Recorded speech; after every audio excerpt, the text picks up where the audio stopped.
श्री गणेशाय नमः। जय हो भगवान रामचंद्र जी की। अध्यात्म रामायणे अयोध्या कांडे तृतीय सर्गः हिंदी अनुवाद।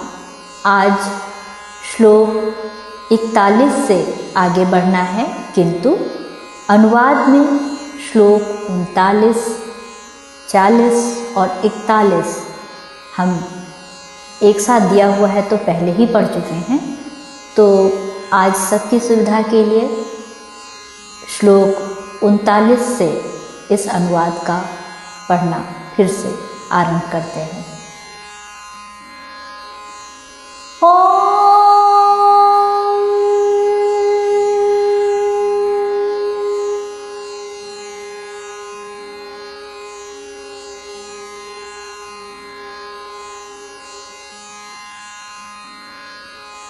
श्लोक 39।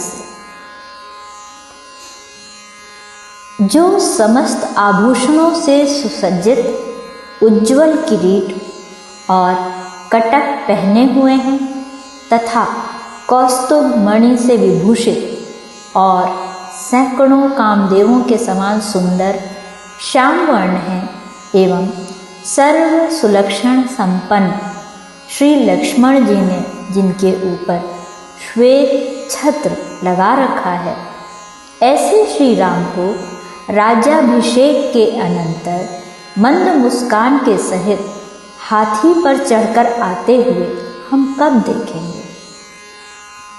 वह मंगल प्रभात कब होगा? इस प्रकार सभी पुरवासियों का चित्त अति उत्कंठित हो रहा था। श्लोक 41।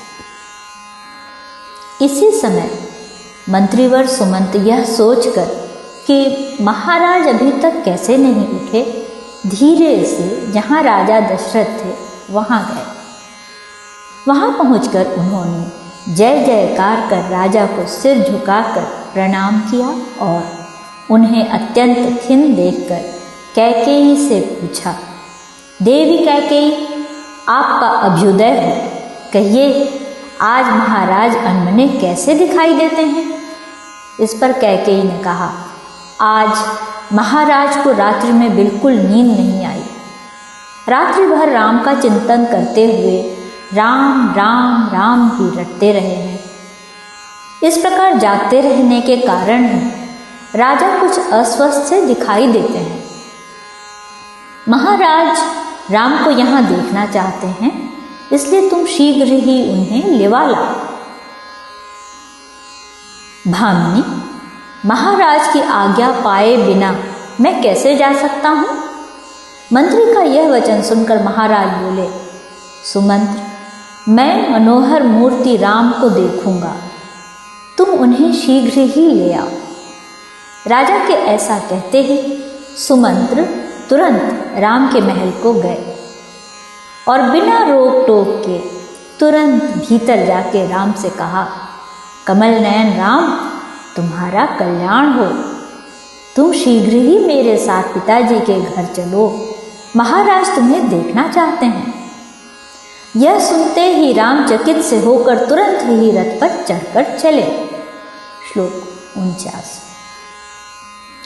सारथी और लक्ष्मण के सहित भगवान राम ने मध्य द्वार पर विराजमान वशिष्ठ आदि गुरुजनों का केवल दर्शन मात्र से ही सत्कार कर जल्दी से पिताजी के पास पहुंचकर उनके चरणों में प्रणाम किया।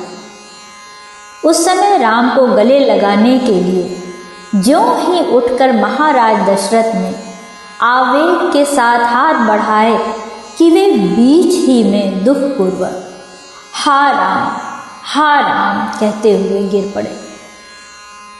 तब रामचंद्र जी ने हाहाकार करते हुए अति शीघ्रता से उन्हें गले लगाकर अपनी गोद में बैठा लिया। महाराज को मूर्छित देखकर रनिवास की समस्त महिलाएं रोने लगीं। तब यह सोचकर कि यह रुदन क्यों हो रहा है, वहां वशिष्ठ जी भी चले आए। भगवान राम ने कैकेयी से पूछा, महाराज के इस दुख का क्या कारण है? उनके इस प्रकार पूछने पर कैकेयी बोली, हे राम, महाराज के इस दुख के कारण तुम ही हो। तुम्हें उनके दुख के शांत करने के लिए उनका कुछ प्रिय कार्य करना होगा। तुम सत्य प्रतिज्ञ हो, महाराज को भी सत्यवादी बनाओ। उन्होंने प्रसन्न होकर मुझे 2 वर दिए हैं, किंतु उनकी सफलता तुम्हारे ही अधीन है। महाराज को तो तुमसे कहने में संकोच मालूम होता है, किंतु तुम्हें सत्यपाश में बंधे हुए अपने पिताजी की अवश्य रक्षा करनी चाहिए, क्योंकि पुत्र शब्द का अर्थ ही यह है कि जो पिता की नरक से रक्षा करता है।